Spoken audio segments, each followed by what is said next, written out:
তো হ্যালো বন্ধুরা, তো দেখো পরের পার্ট নিয়ে চলে এসেছি তোমাদের সাথে। তো পুচুরা ঘেরে তোমাদের সবাইকে স্বাগত। তো দেখো, বড়শি ফোটানো শুরু হয়ে গেছে এবং বড়শি ফোটানো দেখতে খুব ভয়ও লাগছিল, বেশ ভালোও লাগছিল। আর ছেলেটা যে বড়শি ফুটিয়েছিল তার হলো বয়স 18+। তো ভাবতেই পারছো। আর ভীষণ জোরে ঘুরছিল এবং অনেকক্ষণ হয়েছিল। তো দেখো এখানকার যেখানে বড়শি ফোটানো হয়েছিল সেখানকার মাটি নিয়ে মাথায় দিতে হয়। তো সেটাই আমার দিদি এনে আমার মাথায় দিল ও আমি ভিডিও করে দিচ্ছিলাম। তো তারপরে থেকে ও আমাদের পাশ দিয়েই ঠিক গেছিলো ওই বসে পড়ানো ওই ছেলেটা, দেখি তো গায়ে ঘিন ঘিন করে আসছে যে এত পিঠের মধ্যে দিয়ে বড়শিটা ফোটানো হচ্ছে, তোমরা দেখলেও বুঝতে ধন্যবাদ। পারবে। তো দেখো আমরা তারপরে বসে পড়েছিলাম খেতে। তো খেয়ে দিয়ে যেই খাওয়া শেষ না হতেই তো ঝড় উঠলো এবং কারেন্টও চলে গেছিলো। তো ভীষণ খারাপ অবস্থায় ভীষণ ধুলো উঠছিল।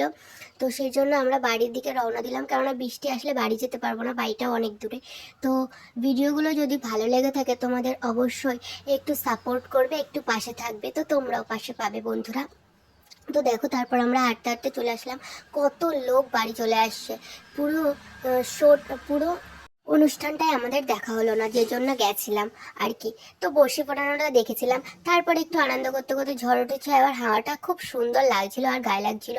তো দেখো আমি আর বোন একটু ইয়ার্কি করতে করতে চলে আসছি। তো ভিডিওটা ভালো লেগে থাকলে অবশ্যই পাশে থেকে